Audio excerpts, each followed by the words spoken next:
तभी भगवान नारायण ने कहा चिंता मत करो, शंकर का अभिषेक जरूरी नहीं है कि आप शिवालय जाओगे तो अभिषेक हो पाएगा।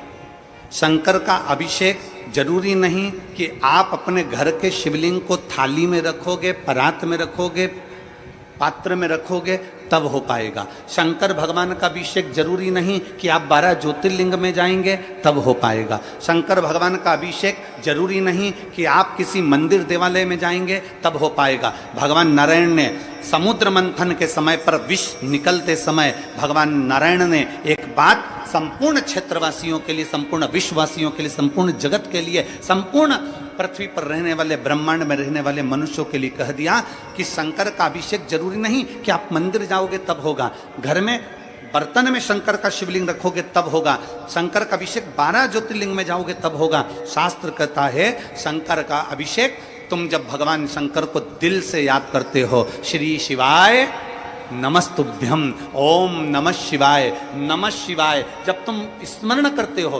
पंचाक्षर मंत्र का, षडाक्षर मंत्र का या श्री शिवाय नमस्तुभ्यम का, जब तुम स्मरण कर रहे होते हो और दिल से तुमने अगर उसको स्मरण कर लिया तो समझ लेना कि तुम्हारे शंकर का अभिषेक हो गया, उसका चिंतन हो गया, उसका स्मरण हो गया, उसकी भक्ति हो गई, उसका मंत्र जाप हो गया। आप समझें उसको, भजन हो गया।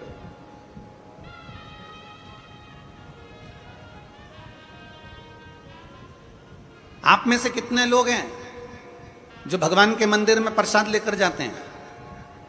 जल्दी से हाथ उठाओ। अरे उठाओ तो सही, कभी तो ले गए होगे, कोई से तो मंदिर में ले गए होगे, कोई से तो देवता क्या ले गए होगे। ले गए थे ना, हम भी ले गए थे, ठीक है, तुम ले गए थे तो हम भी ले गए थे, हम कोई अलग से तो पैदा हुए नहीं है। तुम ले गए थे तो हम भी ले गए थे। अब आप में से कितने लोग हैं जितना प्रसाद लेकर गए थे उतना की उतना प्रसाद तुमने भगवान को खिला दिया? हम भी लेकर गए थे, हम भी नहीं खिला पाए। अगर तुम में कोई बैठा हो जिसने भगवान को 1 किलो मिठाई पूरी खिला दी, लड्डू पूरा खिला दिया, बर्फी पूरी खिला दी, कोई बैठा है? नहीं, ना हम है ना तुम, जैसे तुम वैसे हम, ठीक है। अब अंदर बैठा भगवान को तुमने भोग लगाया और तुमने वो प्रसाद वहां रख दिया, तुमने वो प्रसाद वहां दे दिया और भगवान को नमन कर कर कहा बाबा मैं तुम्हारे लिए ये भोग लेकर आई हूं, आप इसको पा लेना। जब शरीर में बहुत बड़ी बीमारी होती है ना, तो जो लोटा भरकर जल चढ़ाने वाले होते हैं ना, जो भगवान को जल चढ़ाते हैं, वो जल चढ़ाते चढ़ाते शंकर जी को क्या कहते हैं? बाबा बहुत बड़ी बीमारी हो गई, डॉक्टर ने मना कर दिया है। बाबा, डॉक्टर कहता है कि ये किडनी नहीं चलेगी, ये लीवर नहीं चलेगा। बाबा मेरा थायराइड बढ़ गया, बाबा मेरी शुगर बढ़ गई, बाबा मेरा ब्लड प्रेशर गड़बड़ हो रहा है, बाबा मेरी आंखों की रोशनी चली गई, बाबा बहुत तकलीफ में हूं। तब हम जब भगवान शंकर को जल चढ़ाते हैं ना, उस समय बाबा से कहते जाते हैं और बाबा से आखिरी में जल चढ़ाकर फिर कहते हैं बाबा मैंने जो जल समर्पित करा है ना बाबा, इसको अमृत कर दीजिए। मैंने सुना है आपकी जटा में गंगा है और गंगा अमृत का काम करती है। मैंने सुना है आपकी जटा में चंद्र है, चंद्र अमृत का काम करता है। बाबा मैंने सुना है आपके मस्तक पर सूर्य है, सूर्य अमृत का काम करता है। बाबा आपके पूरी शरीर में 33 कोटि देवता विराजमान है। बाबा जब मैं जल चढ़ाऊं ना तो इसको अमृत कर दीजिए और मेरे रोग को आपका जल का आचमन करते से ही मेरे रोग समाप्त कर दीजिए। शिव रोग को समाप्त कर दे।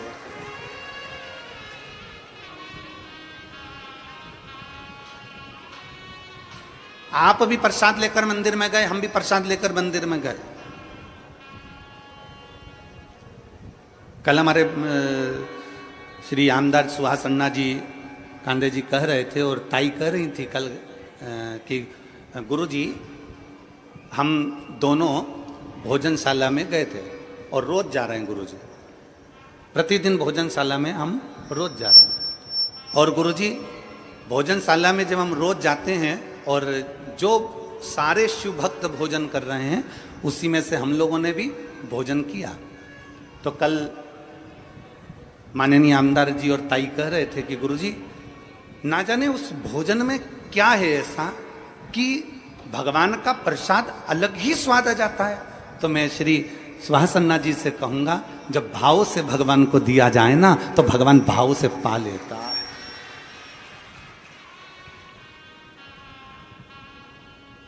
भाव से अगर भगवान को दिया जाए तो भाव से पा लेता है।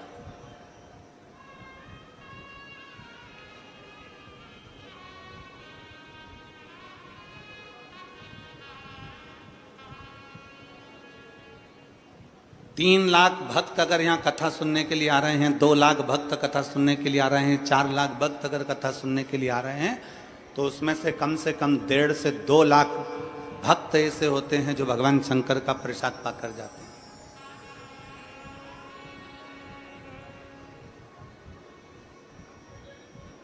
प्रेमवश आपने भी भोग लगाया भगवान को, हमने भी भोग लगाया भगवान को, पर भगवान ने 1 किलो लड्डू नहीं खाए, भगवान ने पेड़ा नहीं खाया, भगवान ने कुछ नहीं खाया, कुछ नहीं।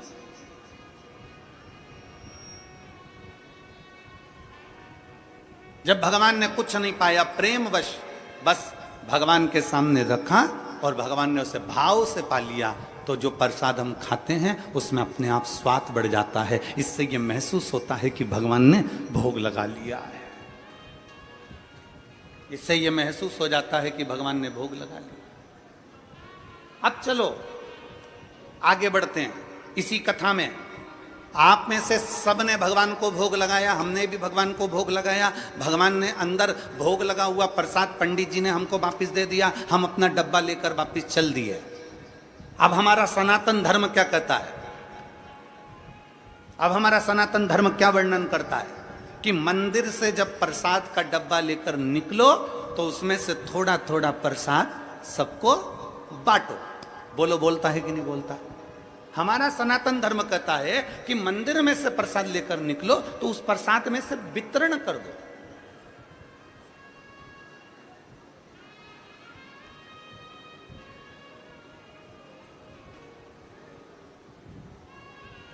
अन्ना जी, आपको कल के लिए एक धन्यवाद। कल एक दीदी यहाँ पर व्हील चेयर पे आई थी। हमारा ऐसा नियम है कि व्यासपीठ से हम जब तक बैठे हैं तब तक हम बेलपत्र देते हैं, उसके बाद हम यहाँ से उतरने के बाद हम बेलपत्र उठाते भी नहीं और देते भी नहीं। हमारा नियम है ये, जब तक हम बैठे हैं तब तक बेलपत्र देते हैं। कल हम जब उतर गए और वो व्हील चेयर से वो दीदी यहाँ पर आई, शायद आज बैठी हो कि ना बैठी, तो वो वहाँ आई तो आपने कहा गुरुजी इनके तकलीफ है और ये व्हील चेयर पर हैं तो इनको बेलपत्र। अब हमारे मन में आया कि हम बेलपत्र कहाँ से लाएं, कैसे दें? तो अन्ना जी आपको साधुवाद है उसके लिए। आपने अपनी जेब में से आपकी जो बेलपत्र थी वो निकाल कर दे दी और कहा ये बेलपत्र इनको दे दो गुरुजी, इनको जरूरत है। उसकी साधुता है आपको। इससे ये मालूम पड़ता है कि हम सबके लिए हैं, हम सर्वस्वता के लिए बेटे, हम सर्वस्वता के।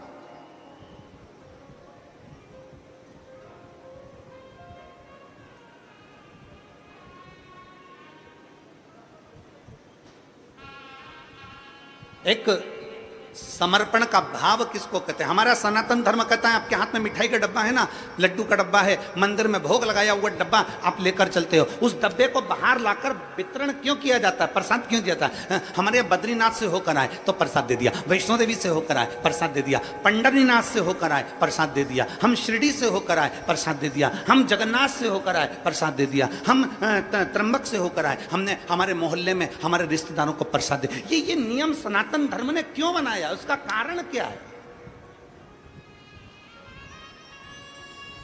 सनातन धर्म में ये नियम क्यों बना कि आप मंदिर से आओ तो प्रसाद दो? सनातन धर्म में ये नियम क्यों बना कि आप भीमा शंकर गए, वहां से दर्शन कर आए और आपने अपने पड़ोसियों को, रिश्तेदारों को, नातेदारों को छोटा छोटा पैकेट बनाकर प्रसाद का दिया, आपने किसी को प्रसाद दिया? ये प्रसाद हमारे सनातन धर्म में हम कहीं से होकर आते हैं, भगवान को भोग लगा कर आते हैं, ये प्रसाद क्यों देते हैं? उसका कारण है क्या? आखिर क्या हमारा सनातन धर्म में ये चीज क्यों बताई गई कि प्रसाद देना चाहिए? उसका कारण केवल इतना सा है कि मंदिर में जो भगवान बैठा है, जिसको हमने भोग लगाया है, वो अंदर बैठकर हमारे प्रसाद को भाव से खाता है, सामने प्रकट होकर नहीं खाता। पर उसी प्रसाद को जो बाहर मंदिर तक नहीं गए, उनको जब आप थोड़ा सा प्रसाद देते हो तो उनके अंदर बैठा हुआ शंकर उस प्रसाद को पा लेता है और उसका उद्धार कर देता है। तुझ में रब दिखता है, यारा मैं क्या करूं? हर एक में शिव दिखता है, यारा मैं क्या करूं?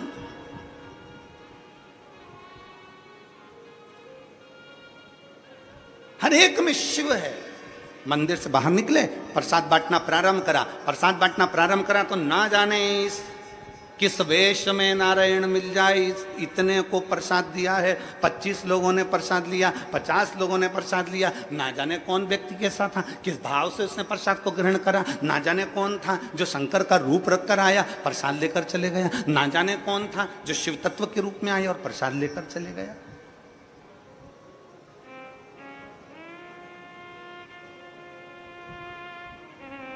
शिव महापुराण की 7 दिन की अगर कथा होती है या 5 दिन की कथा होती है, तो 5 दिन की कथा में 4 दिन जो व्यासपीठ की बेलपत्र रहती है वो औषधि की रहती है। 7 दिन की जो कथा होती है उसमें 6 दिन की बेलपत्र औषधि की रहती है। शुगर हो, बीपी हो, थायराइड हो, पैर, कमर, घुटना, आंख, सिर, ब्रेन, कोई ट्यूमर, कोई कुछ जो तकलीफ रहती है, 6 दिन की जो बेलपत्र है वो औषधि का काम कर जाती है। 7वें दिन की बेलपत्र को खाया नहीं जाता। 7वें दिन की बेलपत्र को केवल लाल वस्त्र में उसको लपेट कर अपने घर में उसको रख लिया जाता। 5 दिन की कथा है तो 4 दिन की बेलपत्र औषधि का कार्य करती है। 5वें दिन की बेलपत्र केवल बरकत का, लक्ष्मी का कार्य करती है, भंडार का कार्य करती है।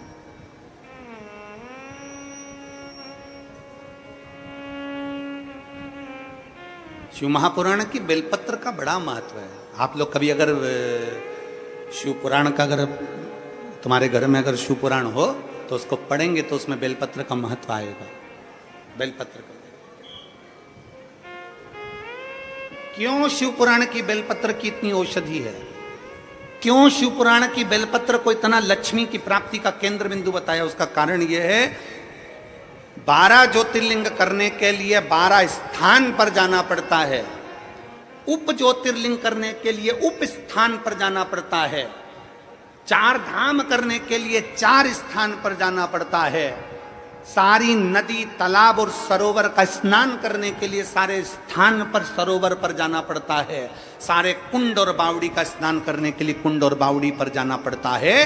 पर केवल वेद व्यास जी ने लिखा शिव महापुराण के अंदर कि केवल एक शिव पुराण ऐसी है कि वो शिव पुराण जहां पर रहती है वहां सारे तीर्थ, नदी, तालाब, ज्योतिर्लिंग, उपलिंग सब आकर विराजमान हो जाते हैं। और उस शिवलिंग की अर्थात उस पुराण की एक बेलपत्र भी औषधि का कार्य कर जाता है। उस बेलपत्र की इतनी महत्वता बढ़ जाती है, इतनी महत्व।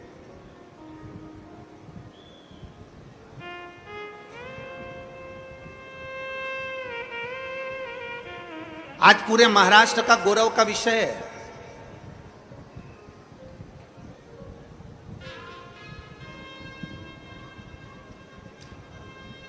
आज पूरे महाराष्ट्र को आतिशबाजी चलाना चाहिए, नगाड़े बजाना चाहिए, ढोल बजाना चाहिए पूरे महाराष्ट्र को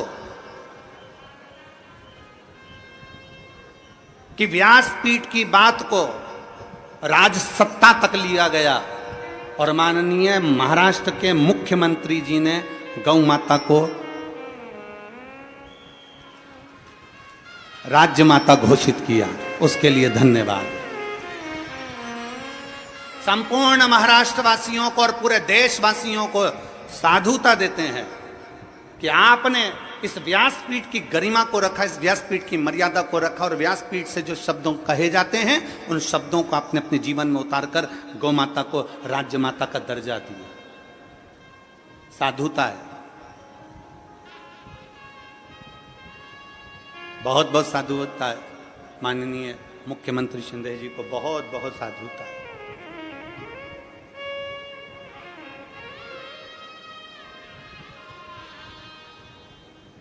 और मैं 1008 जगत गुरु शंकराचार्य श्री अभिमुक्तेश्वरानंद महाराज जी को भी धन्यवाद देता हूँ, और साथ में गोपाल मणि जी को भी धन्यवाद देता हूँ।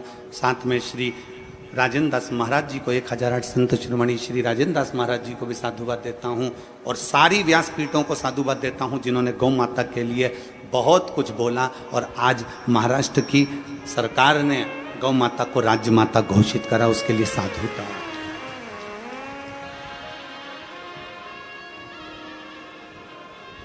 और सारे संतों से निवेदन है, ये चिंगारी को बुझने मत देना, इस चिंगारी को बुझने मत देना। जो महाराष्ट्र में चिंगारी लगी है कि गौ माता को राज्य माता करा गया है, वो चिंगारी बुझने मत देना। वो अग्नि का काम करेगी और एक दिन गौ माता राष्ट्र माता बनकर रहेगी, ये निश्चितता है। तो चिंगारी बुझने ना दीजिए।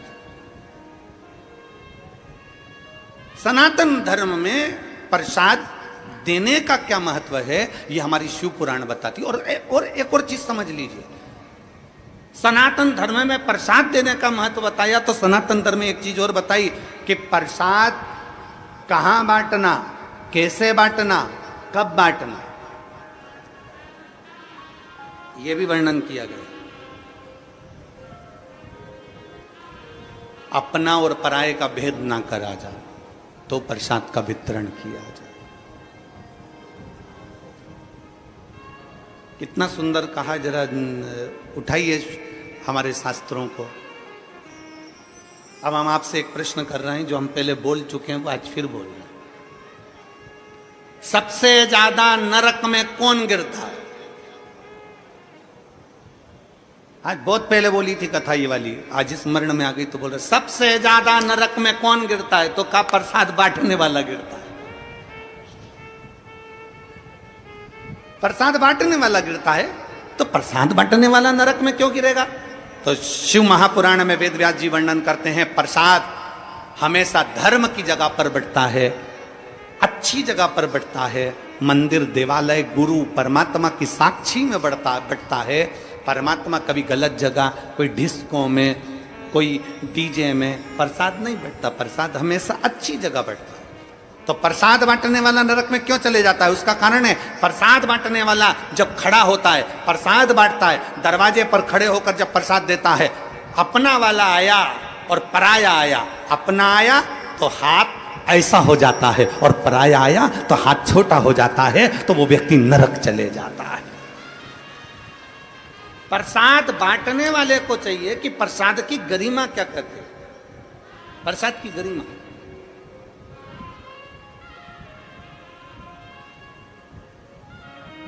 कल हमने जो देखा यहाँ पर आमदार जी, बहुत अच्छा लगा, उसके लिए सुहास अन्ना जी, उसके लिए हम साधुता। क्यों आपने उन 3 बेलपत्र के 3 पत्ते में से भी हम बोले भी इनको कि आपको 3 पत्ते की बेलपत्र, अगर इनको 1 पत्ता देना हो तो 2 आप रख लीजिए। तो कहने गुरु जी आप, उनका स्वास्थ्य खराब है, आप पूरा दे दो, पूरा दे दीजिए आप।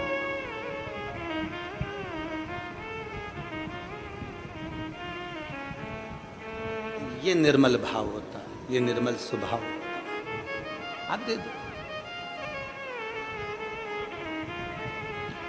सरलता का भाव अपने भीतर लेकर आओ, सहजता का भाव अपने भीतर लेकर आओ।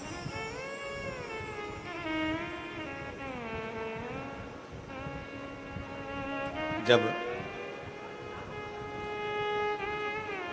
एक सरलता, एक सहजता अपने भीतर आती है, लोग कहते हैं मेरा भोला किसको मिलता है, तो शिव महापुराण की कथा कहती है भोले को भोला जल्दी मिलता है, भोले को भोला जल्दी मिलता है।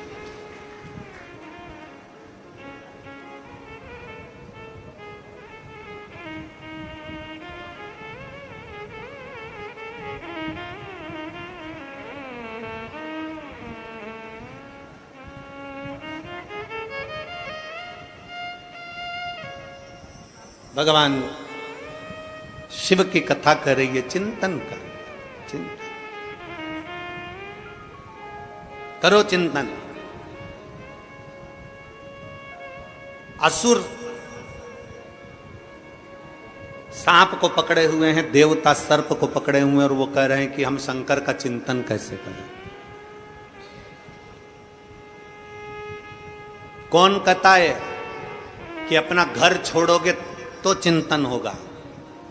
कौन कहता है अपनी दुकान छोड़ोगे तो भगवान का चिंतन होता है?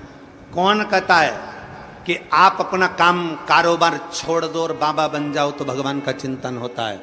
शिव महापुराण कभी नहीं कहती कि भगवान का चिंतन घर छोड़कर होता है।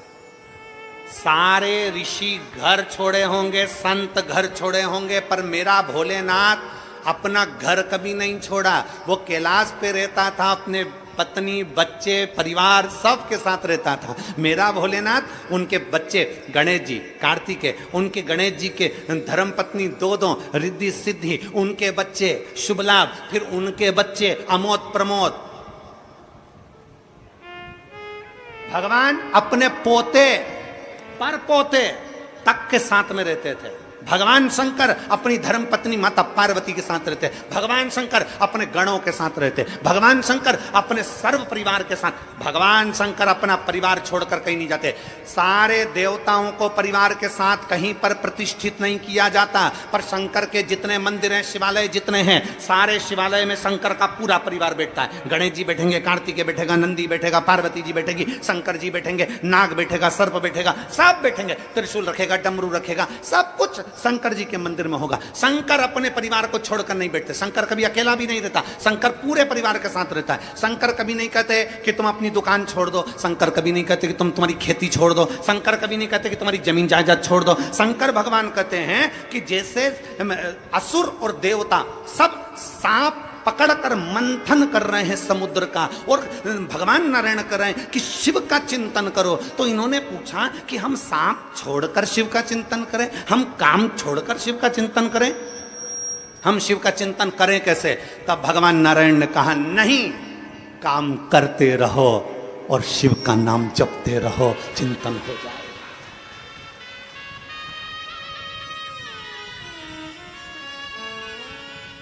काम करते रहो, नाम जपते रहो, शिव का चिंतन हो जाएगा। लिंगायत संप्रदाय के अंतर्गत, शैव लिंगायत संप्रदाय के अंतर्गत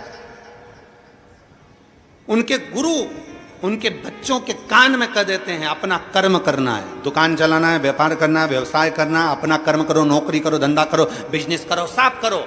तुमसे ये नहीं कहते कि तुम काशी में जाकर बैठ जाओ। लिंगायत संप्रदाय के अंतर्गत उनके गुरु कहते हैं तुमसे ये नहीं कहते कि तुम कहीं जाकर बैठ जाओ, अपना कर्म करो, और कर्म करते करते भगवान का भजन करो। काम करते रहो, नाम जपते रहो। काम करते करते जब नाम जपा जाता है तो उसका फल चौगुना मिल जाता है। घर छोड़कर तप करने वाले को जो फल मिलता है, घर छोड़कर सन्यास धारण करने वाले को जो फल मिलता है, घर छोड़कर अपना परिवार छोड़कर वन में बैठकर तप करने वाले को जो फल मिलता है, उससे चौगुना फल घर में रहकर भगवान का नाम जपने वाले को प्राप्त हो जाता है। हमने कभी तुमसे ये नहीं कहा कि तुम्हारा घर छोड़ो, हम तो एक काम करते हैं, अपने घर से एक लोटा जल भरो, शंकर जी का जो मंदिर पास में है वहां पहुंच जाओ। जो शंकर का मंदिर, जो शिवालय तुम्हारे घर के पास में है, तुम वहां जाओ और एक लोटा जल समर्पित करो। तुम्हारे घर के पास का जो शिवालय है, तुम्हारे घर के पास का जो शंकर का मंदिर है, वो मंदिर नहीं, सारे 12 ज्योतिर्लिंग का केंद्र बिंदु है, वहां जाकर जल समर्पित करो। सारी समस्या का हल। आप वहां जाइए, आप शंकर को एक लोटा जल समर्पित करिए।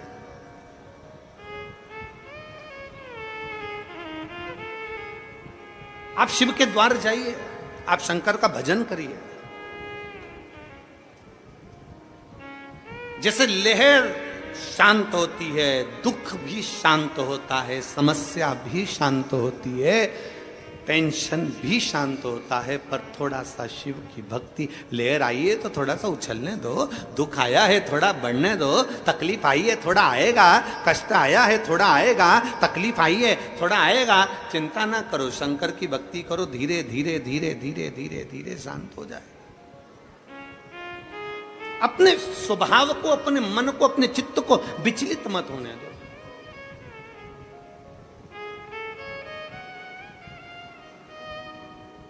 कल एक माता ने प्रश्न कर कर भेजा था, गुरुजी हम हमारे पूर्वजों के लिए हम बाहर चले गए थे तो हमने हमारे पितरों के लिए भोजन नहीं करा पाए। हमारी सास की तिथि थी दूज की, हम बाहर चले गए तो हमने भोजन नहीं कराया। फिर उसने पत्र में लिखा, कोई होगी माँ, उसने पत्र में लिखा कि हमारे पति तर्पण भी करते थे तो हम वो तर्पण भी नहीं कर पाए। फिर कहा कि हम हमेशा सीधा भी देते थे, आटा चावल दाल शक्कर सब मिला के हम कहीं देकर आते थे, हम वो भी नहीं दे पाए। हमारे दो दूज की तिथि का जो तिथि थी हमारे दादा ससुर की, वो बुरा लग जाएगा उनको पितृदोष लग जाएगा, वो पितृदोष लग जाएगा तो हम क्या करें, हम क्या करें। और गुरुजी उसने पत्र में लिखा कि हम उस समय पर थे नहीं और तिथि निकल गई, हम भोजन नहीं करा पाए ब्राह्मण को, हम किसी को सीधा नहीं दे पाए, हम किसी को गाय की रोटी नहीं दे पाए, हम स्वान कुत्ते का भोजन नहीं दे पाए, हम कौवे का भोजन नहीं दे पाए, हम करे तो करे क्या, हम सीधा भी नहीं दे पाए, हम क्या कर सकते हैं। शिव महापुराण की कथा में एक बड़ा सुंदर चरित्र आता है।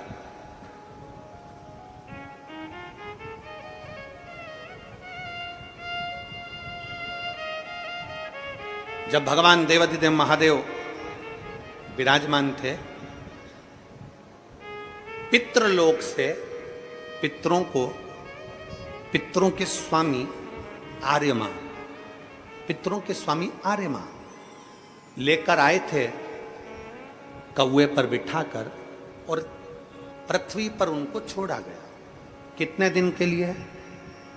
जम के बोलो, 16 दिन के लिए। बहुत ध्यान से सुनना कथा को। 16 दिन के लिए पृथ्वी पर पितरों को आर्यमा स्वामी ने, पितरों के जो स्वामी थे आर्यमा, कौवे पर बिठा कर लाए और उनको सारे पितरलोक के जितने जीव थे सबको पृथ्वी पर छोड़ दिया। पितरलोक पूरा खाली, पितरलोक पूरा खाली, पूरा खाली। सारे पितर पृथ्वी पर आ गए, सारे पितर। अब पितर पृथ्वी पर आए, आर्यमा स्वामी पितरों के देवता कौवे पर लेकर आए, नीचे छोड़ दिया पृथ्वी लोक पर, मृत्यु लोक पर। ये पृथ्वी लोक किसका? बैकुंठ भगवान विष्णु का है, ब्रह्मलोक ब्रह्मा जी का है, इंद्रलोक इंद्र का है, गरुण लोक गरुण का है, वरुण लोक वरुण का है, सर्पलोक सर्पों का, पताल आदि सबका। ये पृथ्वी किसकी है? जम के बोलो, ये मृत्यु लोक का स्वामी कौन है? देव अधिदेव महादेव। मृत्यु लोक का स्वामी कौन? भगवान शंकर, भगवान शिव। जब आर्यमा स्वामी पितरों को लेकर आए, पृथ्वी पर लाकर छोड़ा, भगवान शंकर के सामने जाकर आर्यमा स्वामी ने कहा, बाबा भोलेनाथ, शंभु त्रिकालदर्शी कैलाशी अविनाशी है शिव, कृपा करिए। शंकर भगवान ने पूछा, क्या बात है आर्यमा? आर्यमा क्या हुआ? आर्यमा स्वामी ने कहा, बाबा भोलेनाथ, 16 दिन पितरों के पूर्ण हो जाएंगे, अमावस्या के दिन पितर अपने अपने पितृलोक में चले जाएंगे, सारे पितर पितृलोक में पहुंच जाएंगे, सारे पितर।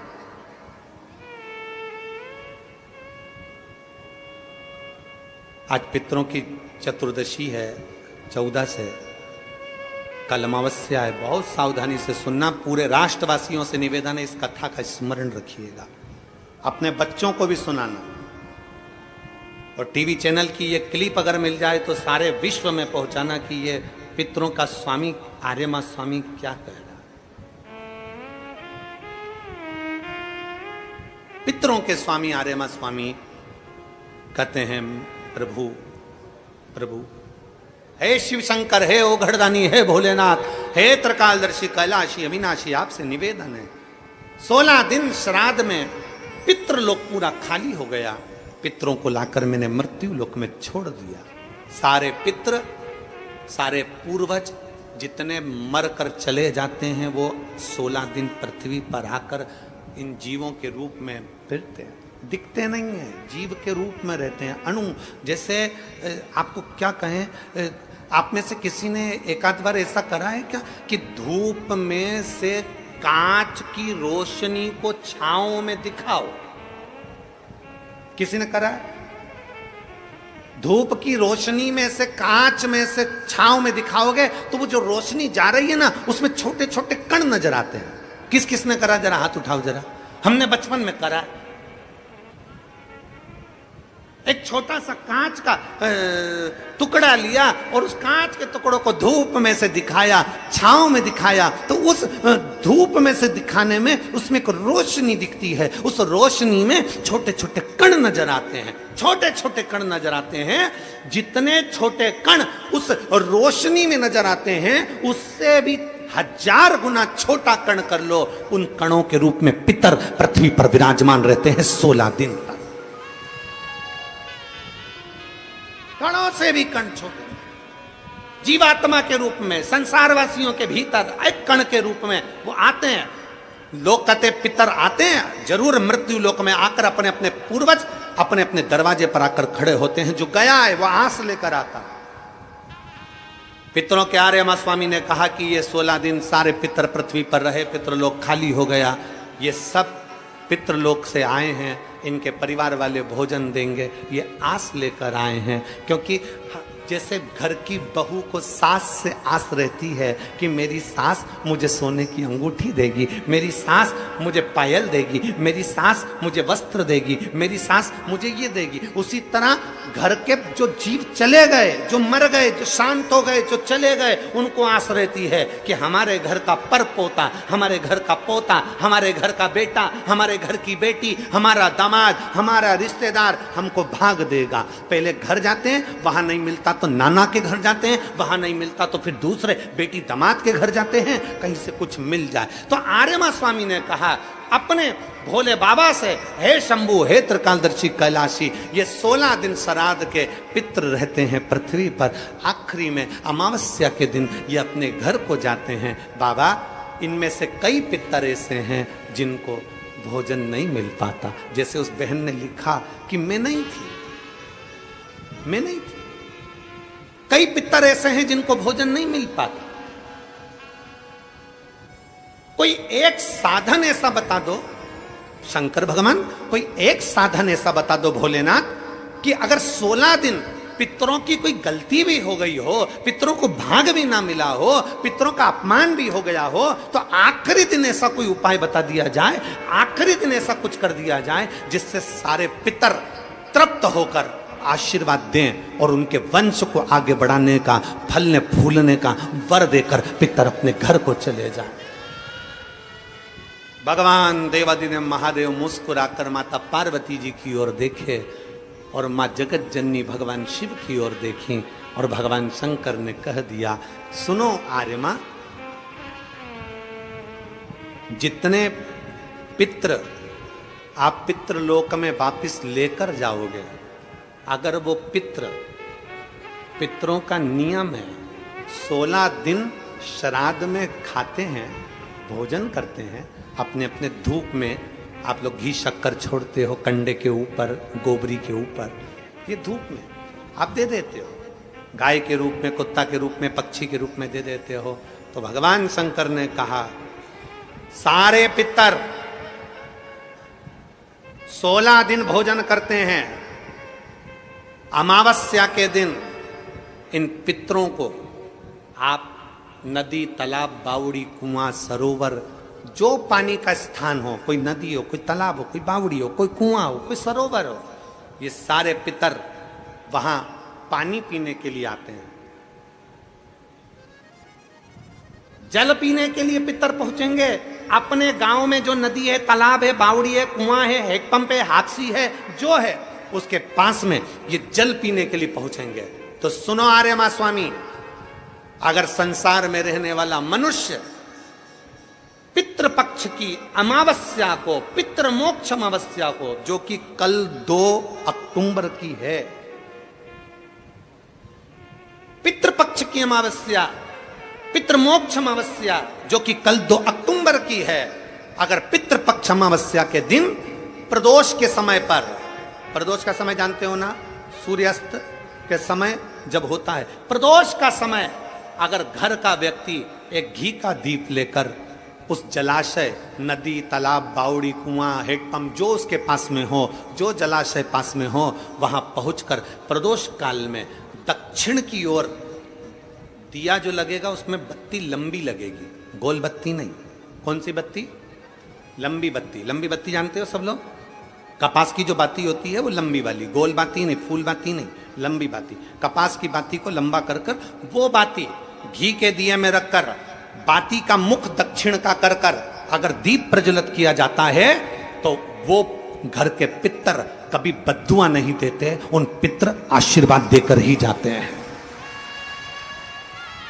हमसे अगर अपमान हो गया, भोजन ना करा पाए, भाग ना दे पाए, कुछ तकलीफ हो गई, कोई कष्ट आ गया, हम हमारे पूर्वजों को नहीं पूछ पाए, तो पितृमोक्ष अमावस्या के दिन मतलब कल 2 अक्टूबर को शाम के समय प्रदोष काल में अपने पास में जो नदी हो, अपने पास में जो बावड़ी हो, अपने पास में जो कुआं हो, अपने पास में जो हापसी हो, अपने पास में जो हो तुम्हारे नजदीक में, और अगर कुआं, बावड़ी, हापसी, तालाब कुछ भी नहीं हो तो पीपल का पेड़ या बड़ का बट वृक्ष या पीपल का वृक्ष या बेलपत्री का वृक्ष, इसके नीचे, अगर तालाब, नदी, कुआं, बावड़ी नहीं है तो उस वृक्ष के नीचे अगर दक्षिण की ओर बाती का मुख कर दिया जाए और वहीं पर बाती को जला दिया जाए, उस दीपक को प्रज्वलित कर दिया जाए और अपने पूर्वजों को प्रणाम कर कर वापिस अपने घर पर आइए, पितृदोष कभी नहीं हो सकता, पितृ शांत ही रहेंगे,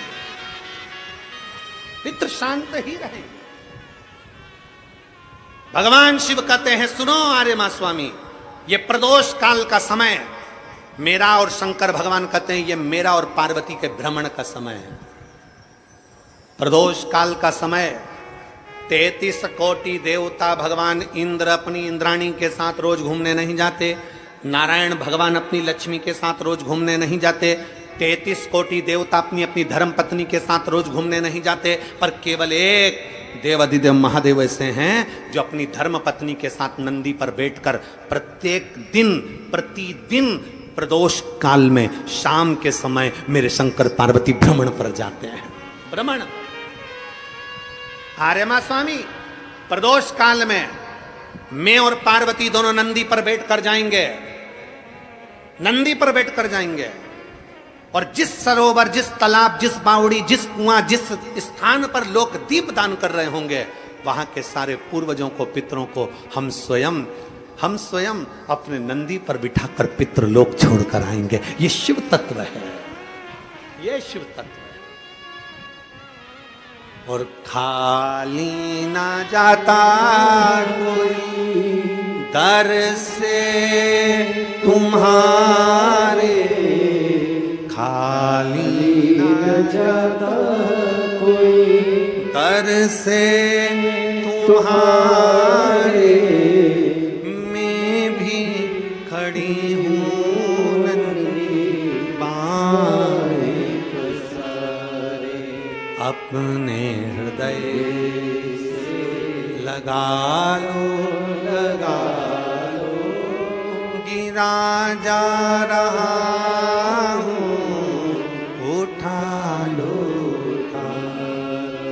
बोले अपने दर से अब तो ना टालो, गिरी जा रही हूँ उठा लो।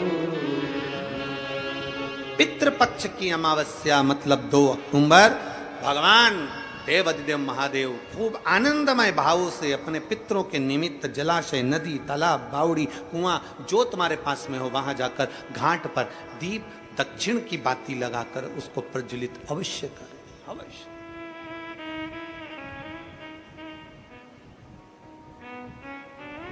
कोई मौका मिल जाए दान पुण्य करने का तो करो, सत्कर्म करने का मिल जाए सत्कर्म करो, भजन करने का मिल जाए भजन करो, स्मरण करने का मिल जाए स्मरण। हम फिर वापिस अंजुमताई स्वअंजुमताई जी को और आमदार सुहास अन्ना जी को बहुत बहुत साधुवाद देते हैं।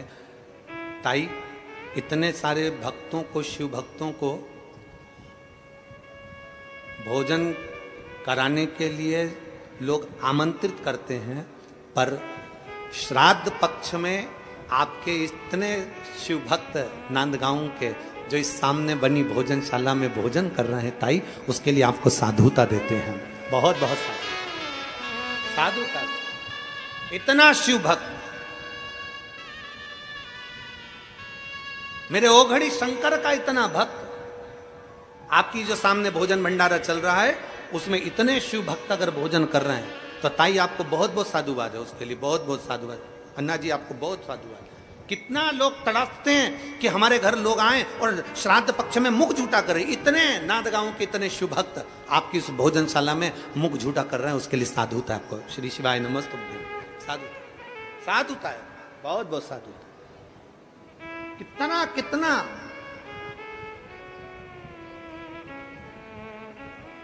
और तेरी कृपा बिना ना हिले एक भी अणु, लेते हैं श्वास तेरी कृपा से बखान क्या करूं मैं राखों के ढेर का, चपटी भभूत में खजाना कुबेर का। हे गंगाधार मुक्ति द्वार ओंकार तू, भोले ओंकार तू, आयो शरति हार शंभु तार तार तू। बखान क्या करूं मैं राखों के ढेर का, चपटी भभूत में खजाना कुबेर का। हे गंगाधार मुक्ति द्वार ओंकार तू, भोले ओंकार तू, आयो शरण तिहारी शंभु तार तार तू। ये हमारा सनातन धर्म हमको सिखाता है, ये हमारा राष्ट्र हमको सिखाता है, ये हमारा राष्ट्र हमको सिखाता है, हमारा सनातन धर्म हमको सिखाता है, ये हमारा शिव तत्व हमको सिखाता है।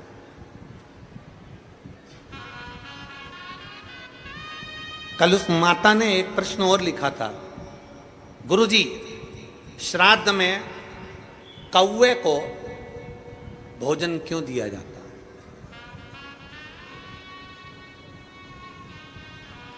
श्राद्ध में कौवे को भोजन क्यों दिया जाता है? अरे भाई मेरी जीजी, मैं आपको हाथ जोड़कर प्रणाम कर कर निवेदन करना चाहूंगा कि श्राद्ध में कौवे को भोजन क्यों दिया जाता है। किसी साइंटिस्ट से पूछें, किसी वैज्ञानिक से पूछें, किसी रिसर्च सेंटर से पूछें कि कौवे को श्राद्ध में भोजन क्यों दिया जाता है। हमारा सनातन धर्म साइंस से जुड़ा हुआ है। हमारे शास्त्र, हमारे वेद, हमारे पुराण, हमारे जितने वेद पुराण शास्त्र सब साइंस से जुड़े हुए हैं। और हमारा शास्त्र कहता है कि श्राद्ध में कौवे को भोजन क्यों दिया जाता है। उसका एक कारण है, श्राद्ध का भोजन कौवा जब करता है, कौवा भोजन करने के बाद उस भोजन को करने के बाद उस भोजन को पचाने के लिए कौवा पीपल के वृक्ष पर बैठता है। कौवा जब पीपल के वृक्ष पर बैठता है तो पीपल के वृक्ष के फल को, उसके पत्ते को, उसकी जड़ को, फल को खाना प्रारंभ करता है। कौवे का श्राद्ध का भोजन ऐसे ही नहीं पच जाता। कौवा पीपल के फल को खाता है। पीपल के फल को खाता है तो वो फल खाया हुआ कौवा किसी दीवार पर, किसी भूमि पर अपनी बीट करता है तो वहां पीपल का पेड़ उत्पन्न हो जाता है, जिससे सनातन धर्म की मजबूती होती है।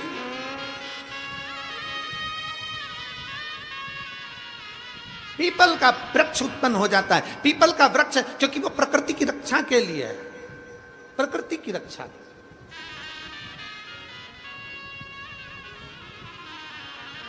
आ जाइए, आ जाइए, आ जाओ।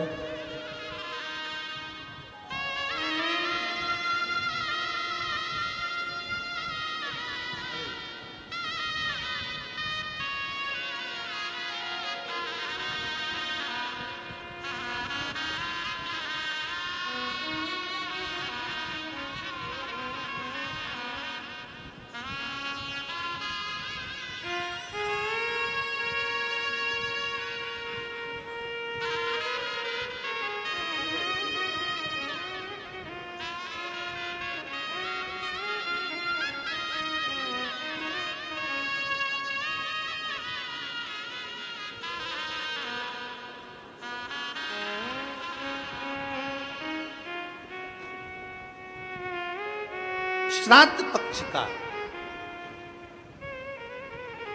श्राद्ध पक्ष का वो भोजन कौआ पचा नहीं पाता। पीपल का फल खाता है, भोजन पचाता है। कितना विचित्र है हमारा सनातन धर्म। जरा देखिए कि एक पक्षी भी एक वृक्ष को लगाने की दम रखता है, तो आप और हमारा भी फर्ज बनता है कि कम से कम अपने पूर्वजों के नाम से एक वृक्ष जरूर लगाना चाहिए, एक वृक्ष जरूर लगाना चाहिए।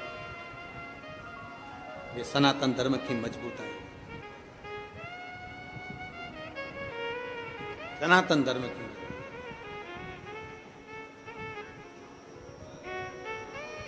और तेरी कृपा बिना न हिले एक भी अणु, लेते हैं श्वास तेरी कृपा से।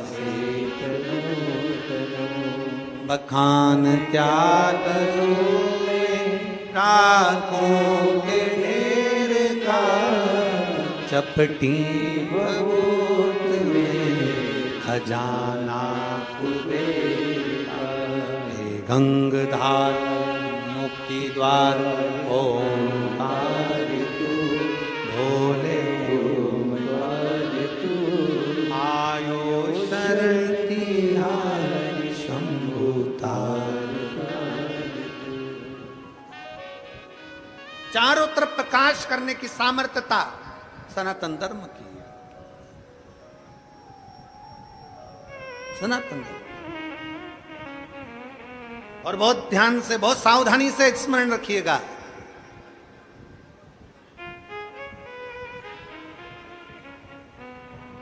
दिन में सूर्य प्रकाशित करता है, दिन में सूर्य प्रकाशित करता है, रात्रि में चंद्र प्रकाशित करता है। दिन में सूर्य प्रकाशित करता है, रात को चंद्रमा प्रकाशित करता है, रात को चंद्र प्रकाश करता है, और तीनों लोक में सनातन धर्म प्रकाश करता है। ये हमारा सनातन, ये हमारा सनातन धर्म है। दिन में सूर्य प्रकाश करता है, रात में चंद्र प्रकाश करता है, और तीनों लोक में सनातन धर्म प्रकाश करता है। ये हमारे सनातन धर्म की मजबूताई, उसका प्रकाश भूमंडल पर सदा आनंद देने वाला है। आनंद, सारी समस्या का हल, जम के बोलो जरा, सारी समस्या का हल एक लोटा जल, एक लोटा जल। प्रतिदिन चढ़ाइए, प्रतिदिन शिवालय जाइए, प्रतिदिन शंकर के द्वार जाइए, प्रतिदिन शंकर का स्मरण करिए, फिर कथा करिए। चिंता और चिंतन में अंतर है, बहुत अंतर है। वही चिंता चिंतन की कथा चल रही, वही समुद्र मंथन की कथा चल रही है, वही समुद्र मंथन की कथा। असुरों को गुस्सा आ गया, असुरों ने सोचा हम काय को शंकर जी को जल चढ़ाए, हमें क्या करना शंकर जी को जल चढ़ाकर। अरे भाई, शिव महापुराण की कथा कहती है चाय और चरित्र जिस पर गिरते हैं, जिस पल गिरते हैं, दाग जाता ही नहीं है। चाय का भी दाग नहीं जाता, चरित्र का भी दाग नहीं जाता, इसलिए सावधान, बहुत सावधान। मेरे भारत की बेटियों से निवेदन है, संपूर्ण विश्व की बेटियों से निवेदन है, परसों से नवरात्रे चालू हो रहे हैं। सनातन धर्म की शुरुआत का ये एक अनूठा त्योहार है, नवरात्रि का त्योहार। मेरा संपूर्ण भारत की बेटियों से निवेदन है, संपूर्ण जगत की बेटियों से निवेदन है, इस व्यासपीठ के माध्यम से, इस नांदगांव की व्यासपीठ के माध्यम से संपूर्ण जगत की बेटियों से निवेदन है कि आपसे निवेदन है कि अगर गरबे में जा रही हो, गरबा खेलने के लिए जा रही हो, निवेदन है हमारे सनातन धर्म की मर्यादा के साथ जाना, वस्त्र ऐसा पहनकर जाना जो मर्यादित हो, वस्त्र ऐसा पहनकर जाना जो मर्यादित हो। हमारी मर्यादाओं को गिराने वाले वस्त्र पहनकर ना जाइएगा, मेरा बेटियों से निवेदन है।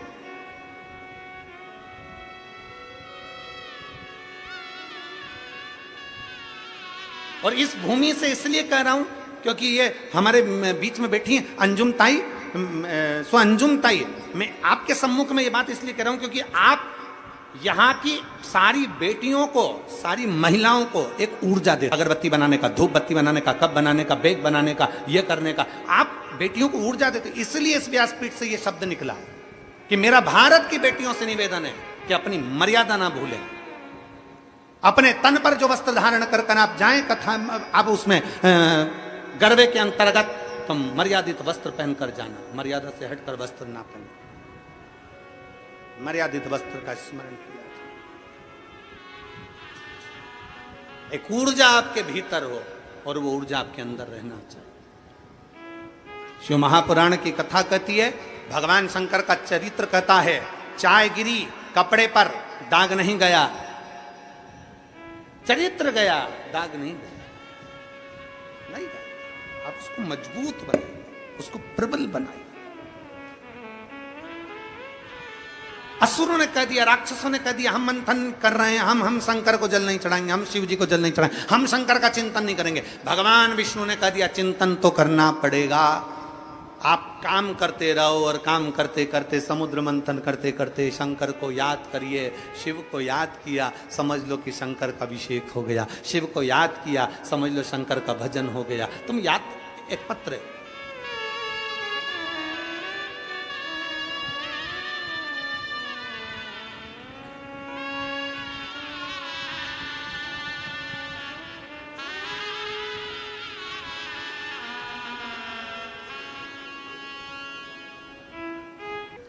हम एक दिन की कथा सुनने के लिए मालेगांव आ गए, और मालेगांव में एक दिन की कथा सुनी, और कथा सुनने के बाद मेरे पति और मेरी पत्नी, हम दोनों मालेगांव से एक दिन की कथा सुनकर चल दिए, क्योंकि मेरे नशा करने की आदत थी, नशा छूटता नहीं। कथा पूरी हुई 5 बजे, हम घर गए, मंदिर में 1 लोटा जल चढ़ाया, जल चढ़ाकर मैंने आचमन करा। मुझे क्या मालूम था कि मेरी पत्नी कथा के पंडाल की, जहां कथा का पंडाल लगा था, वहां की मिट्टी मेरे को लगा देगी। वहां की मिट्टी मेरी पत्नी ने मेरे को लगाया, और ना जाने मुझे क्या हुआ गुरुदेव, उस मालेगांव की एक दिन की कथा के बाद आज तक मैंने मदिरा को हाथ नहीं लगाया, छोड़ दी। मैं नहीं जानता गुरुजी की इस शिव महापुराण की मिट्टी में क्या होता है, मैं नहीं जानता गुरुजी की शिव महापुराण का कंकर शंकर का क्या होता है, मैं नहीं जानता कि शंकर की भक्ति क्या होती है। एक दिन की कथा, मात्र एक दिन की कथा हमारे जीवन को सवार दे। एक दिन, एक पल, एक घड़ी, जो 30 साल से मदिरा का नशा कर रहा है, उसका नशा छूटे कैसे, कैसे छूटे?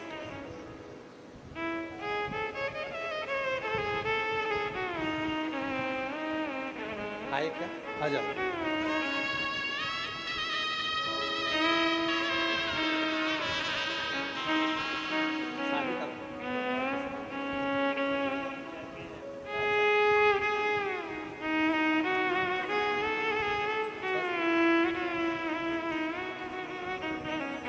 आपने अपना अवगुण लिखा, ये सबसे बड़ी बात है, उसके साथ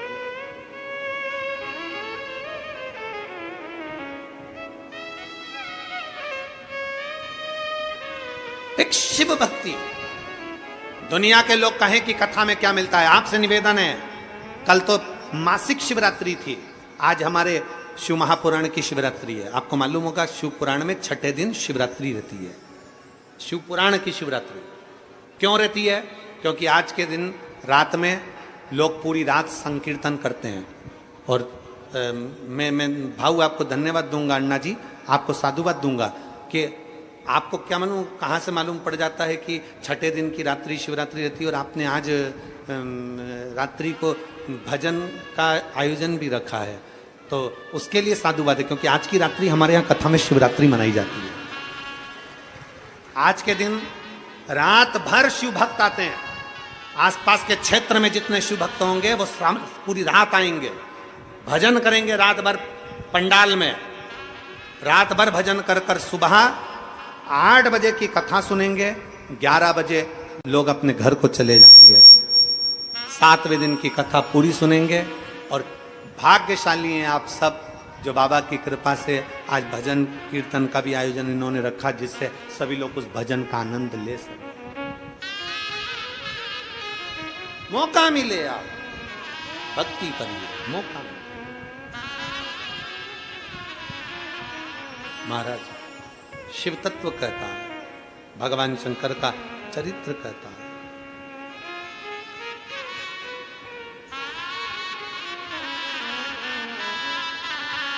भगवान शंकर का पवित्र चरित्र वर्णन कर रहा है। अब दया करो हे भोलेनाथ, मस्त रहूं तेरी मस्ती में। अब दया करो हे भोलेनाथ, मस्त रहूं तेरी मस्ती में। मेरे सिर पर रख दो अपना हाथ, मस्त रहूं तेरी मस्ती में। मेरे सिर पर रख दो अपना हाथ, मस्त रहूं तेरी मस्ती में। मेरे सिर पर रख दो अपना हाथ, मस्त रहूं तेरी मस्ती में। मेरे सिर पर रख दो अपना हाथ, मस्त रहूं तेरी मस्ती में। अब दया करो हे भोलेनाथ, मस्त रहूं तेरी मस्ती में। अब दया करो हे भोलेनाथ, मस्त रहूं तेरी मस्ती में।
तेरी मस्ती मस्ती में। अब दया करो हे भोलेनाथ, मस्ती रहूं तेरी मस्ती में। मेरे सिर पर रख दो अपना हाथ, मस्ती रहूं तेरी मस्ती में। मेरे सिर पर रख दो अपना हाथ, मस्ती रहूं तेरी मस्ती में। अब दया करो हे भोलेनाथ, मस्ती रहूं तेरी मस्ती में।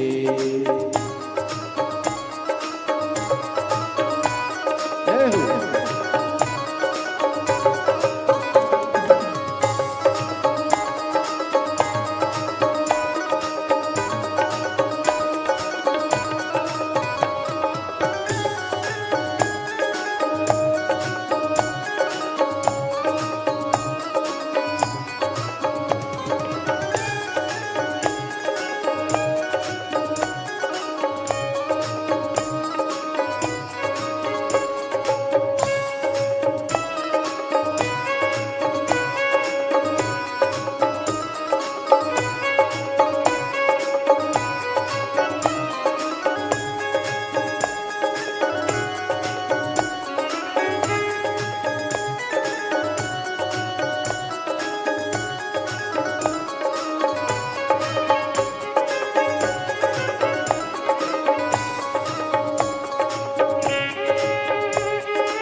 मेरे मन में बसे हो भोलेनाथ, मेरे मन में बसे हो भोलेनाथ। मैं तो हर पल करूँ प्रभु तेरी याद, मैं तो हर पल करूँ प्रभु तेरी याद। मेरे मन में बसे हो भोलेनाथ, मेरे मन में बसे हो भोलेनाथ। मैं तो हर पल करूँ प्रभु तेरी याद, मैं तो हर पल करूँ प्रभु तेरी याद। अब दया करो हे भोलेनाथ, मस्ती रहूं तेरी मस्ती में। अब दया करो हे भोलेनाथ, मस्ती रहूं तेरी मस्ती में। मेरे सर पर रख दो अपना हाथ, मस्ती रहूं तेरी मस्ती में। मेरे सिर पर रख दो अपना हाथ, मस्ती रहूं तेरी मस्ती में।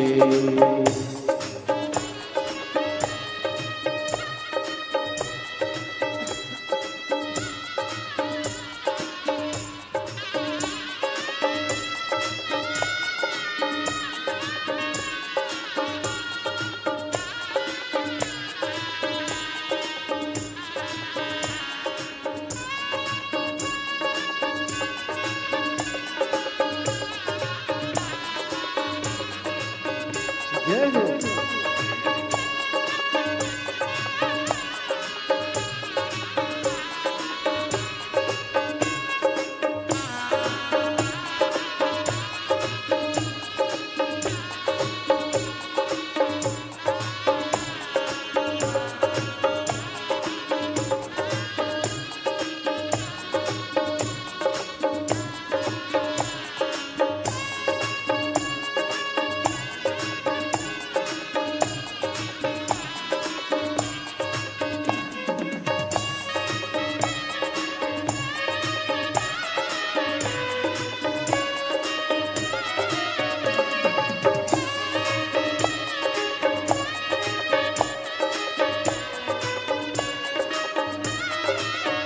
मैं तो मगन हो बोले तेरे साथ, मैं तो मगन हो बोले तेरे साथ, मैं तो मगन हो बोले तेरे साथ, मैं तो मगन हो बोले हरे हरे बोले दिन और रात, जपो हरे हरे बोले दिन और रात। अब दया करो हे भोलेनाथ, मस्ती रहूं तेरी मस्ती में। अब दया करो हे भोलेनाथ, मस्ती रहूं तेरी मस्ती में। मेरे सिर पर रख दो अपना, मस्ती रहूं तेरी मस्ती में। ओ मेरे सिर पर रख दो अपना हाथ, मस्त रहूं तेरी मस्ती में। अब दया करो हे भोलेनाथ, मस्त रहूं तेरी मस्ती में। अब दया करो हे भोलेनाथ, मस्त रहूं तेरी मस्ती में। अब दया करो हे भोलेनाथ, मस्त रहूं तेरी मस्ती में। अब दया करो हे भोलेनाथ, मस्त रहूं तेरी मस्ती में। अब दया महाराष्ट्र वालों गरबा आता है? गरबा गरबा आता है आप लोगों को? अब दया, जिसको गरबा आता है जरा एक बार बड़े प्रेम से, अपनी अपनी जगह पे बड़े भाव से।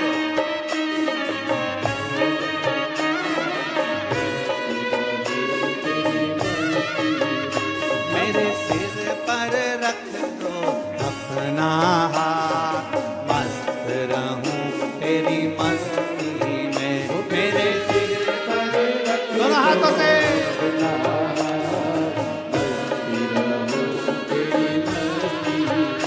मेरे सिर पर रख दो अपना हाथ, मस्त रहूं तेरी मस्ती में। मेरे सिर पर रख दो अपना,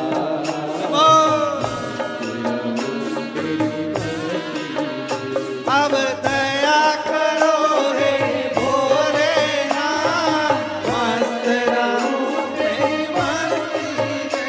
अब दया करो हे भोलेनाथ, मस्त रहूं तेरी मस्ती में। विठ्ठल विठ्ठल विठ्ठला, हरि ओम विठ्ठला।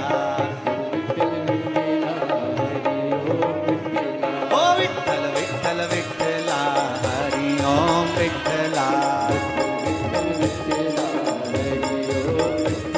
ओ पंढरपुर में आवेला, हरि ओम विठ्ठला। ओ तुकाराम जी गावेला, हरि ओम विठ्ठला। ओ तुकाराम जी गावेला, हरि ओम विठ्ठला। शंभो।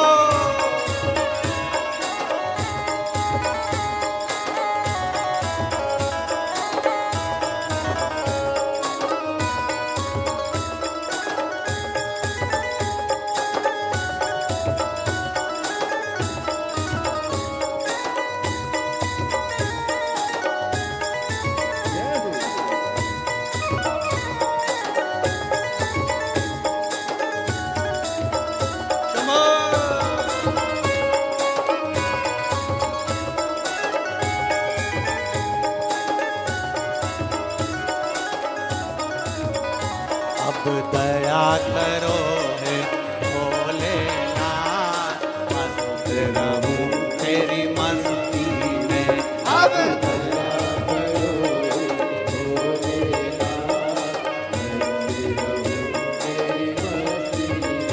मेरे सिर पर रख दो अपना हाथ, मस्त रहूं तेरी मस्ती में। मेरे सिर पर रख दो अपना हाथ,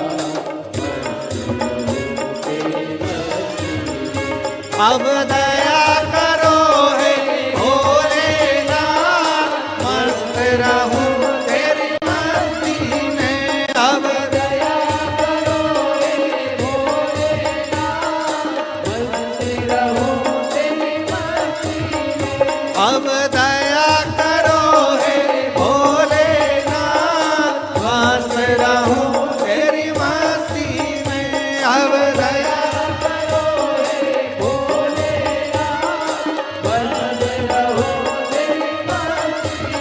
बोल विश्वनाथ भगवान की।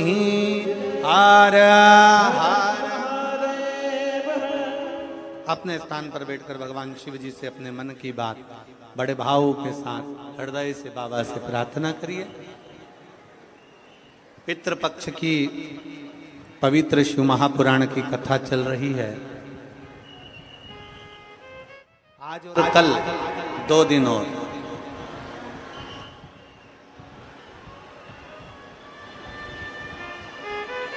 आज की कथा तो वही 1 बजे से 4 बजे तक आ रही है। कल कथा पंडाल में सुबह 8 बजे से 11 बजे तक रहेगी और टीवी पर 1 बजे से 4 बजे तक ही आएगी। ये कथा 2 तारीख को कल विराम हो जाएगी, 2 अक्टूबर को। 5 अक्टूबर से 9 अक्टूबर तक हापुड़ उत्तर प्रदेश। कथा का समय पहले दिन 1 से 4 रहेगा, बाकी के दिन 2 बजे से 5 बजे तक रहेगा। JMS group of institute, national highway 9, bypass road, Hapur में 5 दिवसीय श्री हनुमान शिव महापुराण की कथा होगी। नवरात्रि के पावन अवसर पर आप और हम हनुमान जी की इस पवित्र कथा का लाभ लेंगे, श्री हनुमान शिव पुराण का, और अपने जीवन को सार्थक करें। जहाँ जगह मिल जाए वहाँ बैठकर भगवान शंकर से अपने मन की बात कहना है, दिल से बाबा को प्रार्थना करना।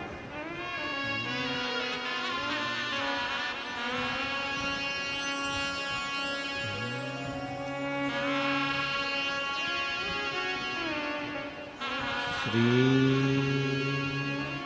शिवाय नमस्तु।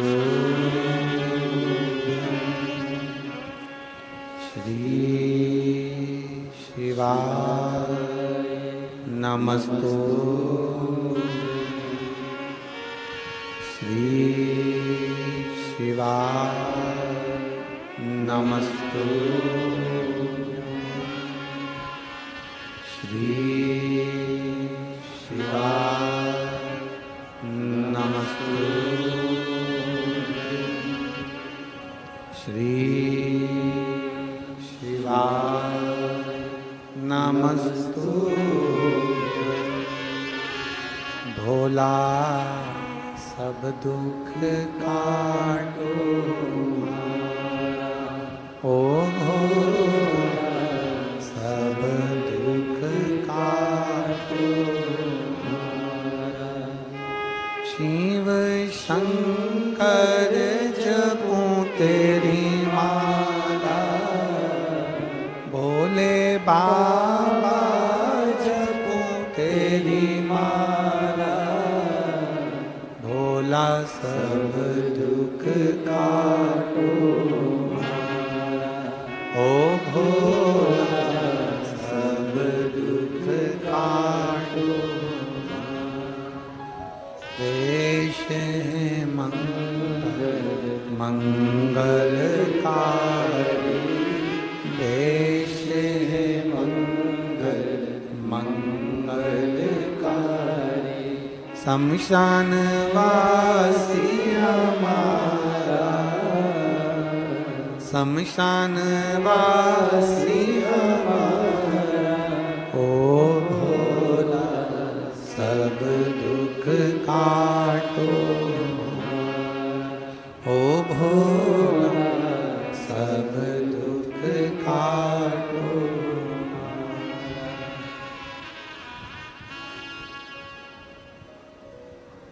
भगवान देवादिदेव महादेव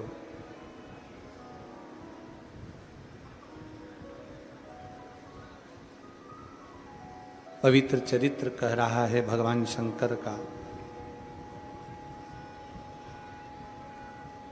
देवता और असुर मिलकर मंथन कर रहे हैं।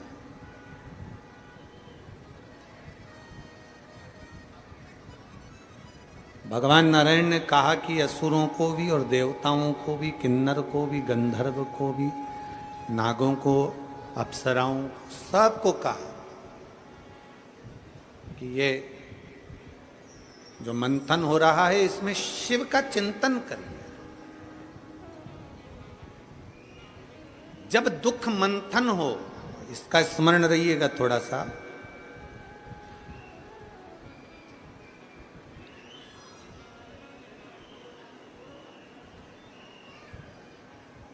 अगर मान लो थोड़ा सा दुख अपनी जिंदगी में ज्यादा आ गया, थोड़ी तकलीफें ज्यादा आ गई, थोड़े समस्या ज्यादा आ गई, थोड़ी परेशानियां ज्यादा आ गई, हिम्मत ना हारना। दुख में, तकलीफ में, कष्ट के समय पर अपनी मेहनत को 4 गुना करिए। कोई कंपटीशन एग्जाम देने बैठ रहे हो, कोई परीक्षा देने बैठ रहे हो, कोई पढ़ाई कर रहे हो, कोई जाकर जॉब करने की तैयारी, अपनी मेहनत को 4 गुना बढ़ाओ। अभी तक जितना पढ़ा था उससे ज्यादा पढ़ाई करिए। अभी तक जितनी मेहनत करी थी उससे ज्यादा मेहनत करिए। और फिर भगवान शंकर को 1 लोटा जल चढ़ाकर, 1 बेलपत्र शहद चढ़ाकर बाबा से विनय कर कर चले जाओ। मेहनत 4 गुनी करना है।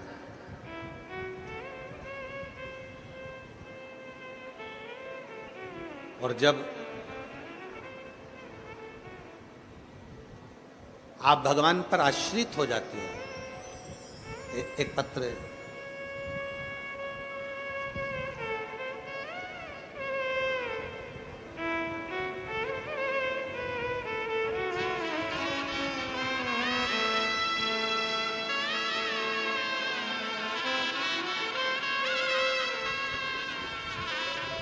मेरा नाम सुरेखा बाबूलाल राठौड़ है।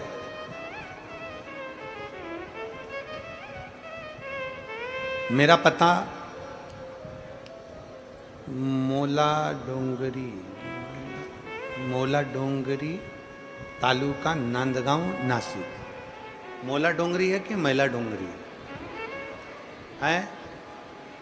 तुम समझ गए ना?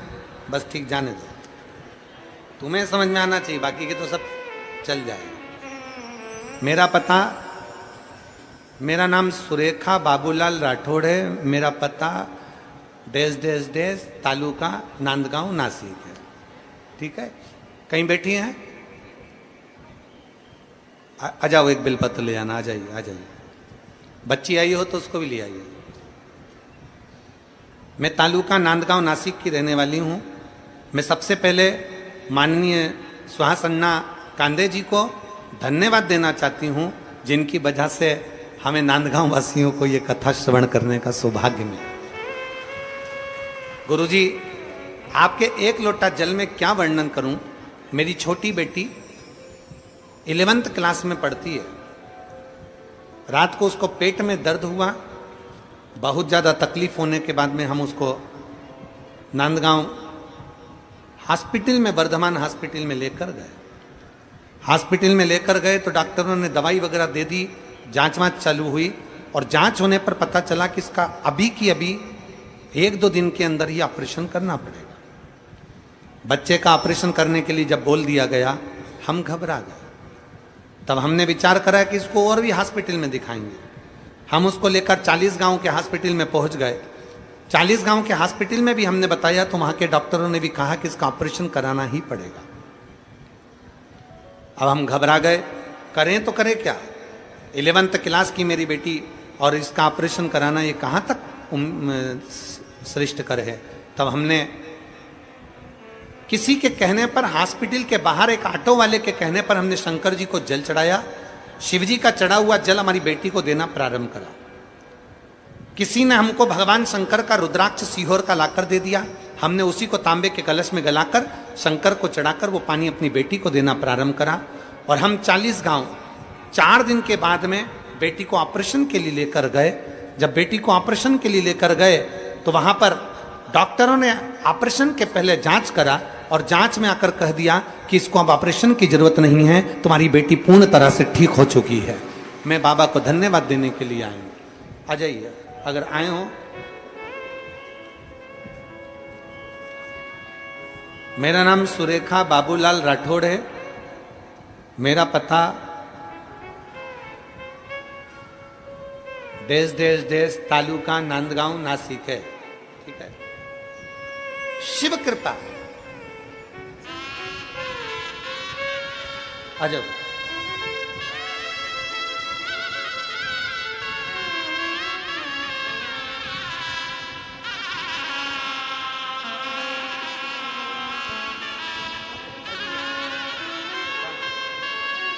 पिताजी को भेजा दो, आ जाओ आ जाओ।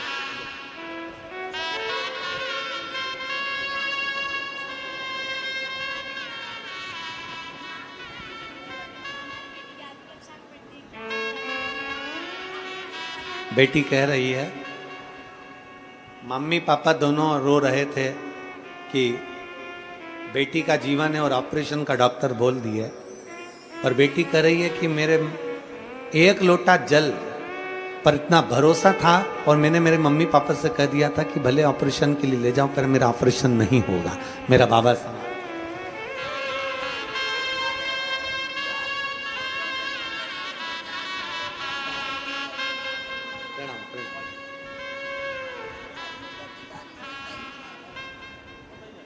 एक पत्र और बड़ा सुंदर है। मैं दीपक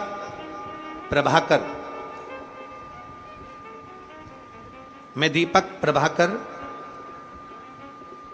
मुकाम पोस्ट पीपल कोठा तहसील एरंडोल जिला जलगांव महाराष्ट्र से हैं। कहीं बैठे हैं? आ जाइए, एक बेलपत्र लेकर जाइए, आ जाइए। एरंडोल तहसील से जलगांव महाराष्ट्र के हैं।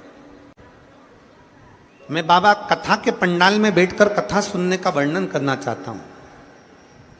गुरुदेव, मुझे एक लड़का और एक लड़की है, मेरी पत्नी, हम सब मिलकर बाबा का धन्यवाद देने के लिए आए।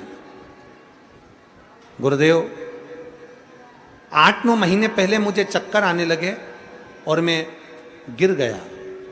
हॉस्पिटल में लेकर गए, जलगांव के अस्पताल गया। डॉक्टर ने मुझे एडमिट होने के लिए कहा। मुझे पता नहीं चला कि मुझे क्या हो गया। तब रोते हुए मेरी आंख भर आई। डॉक्टर ने बताया कि आपकी दोनों किडनियों ने काम करना बंद कर दिया। आपकी दोनों किडनियां बेकार हो चुकी हैं, दोनों किडनियां काम नहीं कर रही हैं। या तो किडनी ट्रांसप्लांट करा जाए या फिर आपका जीवन इतना नहीं रहेगा। क्योंकि अगर एक किडनी भी थोड़ा काम कर रही होती तो आपका जीवन आपको चल जाता, पर मेरी दोनों किडनियों ने काम करना बंद कर दिया। मेरा पूरा परिवार रोने लगा। गुरुदेव, तब करते तो क्या करते?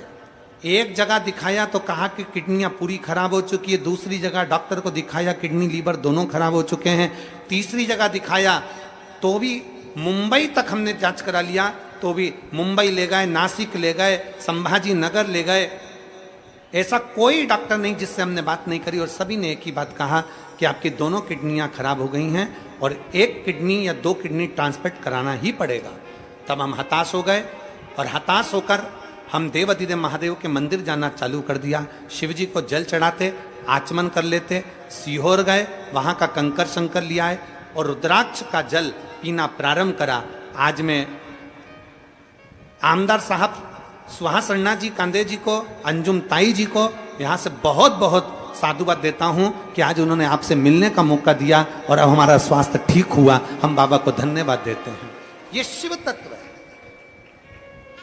ये घड़ी है।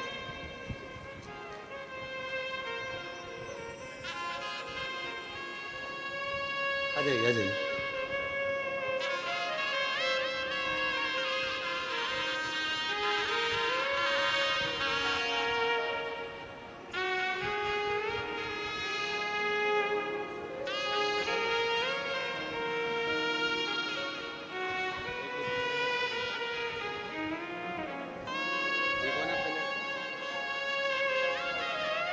एक बार जोरदार ताली बजाएं। जिनकी दोनों किडनियां बेकार हो गई थी, मुंबई आदि सभी डॉक्टरों ने किडनियों को बेकार कह बताया, और शंकर पर चढ़ा हुआ एक लोटा जल और शिव पर चढ़ी हुई एक बेलपत्र हमारे जीवन को सुख प्रदान करते। बोल बम का नारा है, सारी समस्या का हल। जम के बोलो जरा, सारी समस्या का हल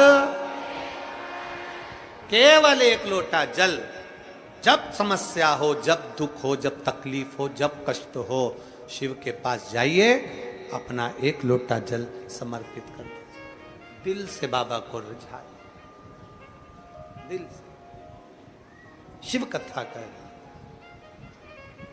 तेरे दरबार की बाबा निराली शान देखी, तेरे दरबार की बाबा निराली शान देखी है। तुझे देते नहीं देखा, पर झोली भरी देखी, मुख दुनिया मोड़ेगी, बाबा तू मुखड़ाना मोड़, मेरी लगी परीती नू, बाबा तू वेना। चिंतन करो, शिव महापुराण की कथा कहती है चिंता को त्याग और चिंतन करो, शिव का चिंतन।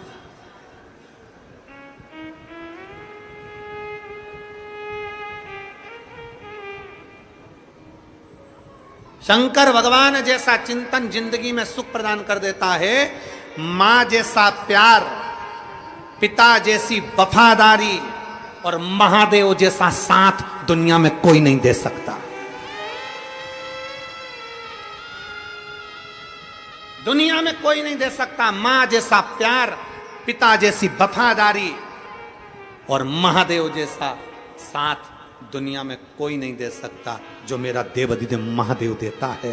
तुम्हारे हारने के समय, तुम्हारे दुख के समय, तुम्हारे कष्ट के समय, तुम्हारी तकलीफ के समय, तुम्हारे को दुख और कष्ट के समय पर अगर एक लोटा जल चढ़ाने के लिए शिव के पास गए हो, तुम्हारा हाथ मेरे देवाधिदेव महादेव ने पकड़ लिया है, मेरे शंकर ने, मेरे ओघड़ी ने पकड़ लिया। उस पे आश्रित हो जाओ, आश्रित।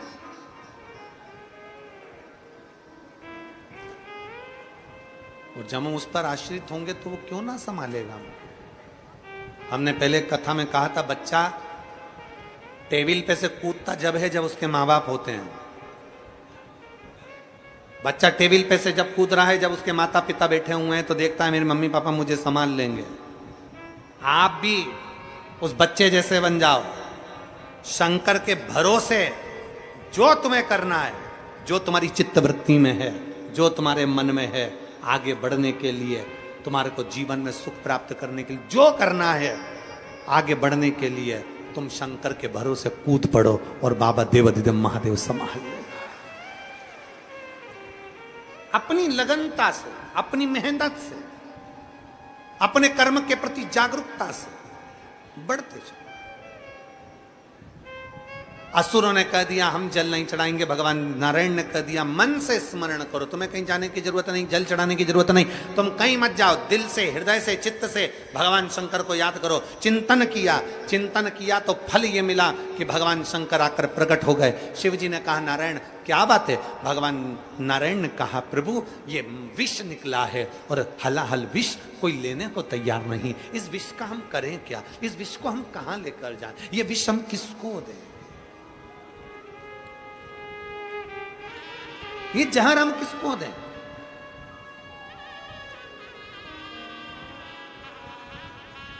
ये विष हम किसको प्रदान करें?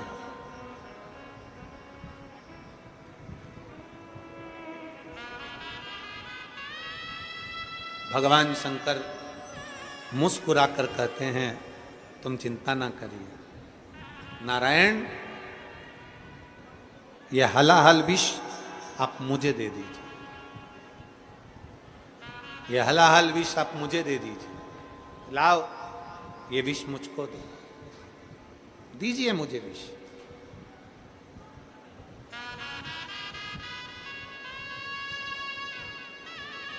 उसी समय पर देवऋषि नारद का आगमन हो गया। देव ऋषि नारद, देव ऋषि नारद आ रहे हैं, देव ऋषि नारद का आगमन होता है और मेरी नस नस बोले हरि हरि, श्रीमन नारायण नारायण हरि, श्रीमन नारायण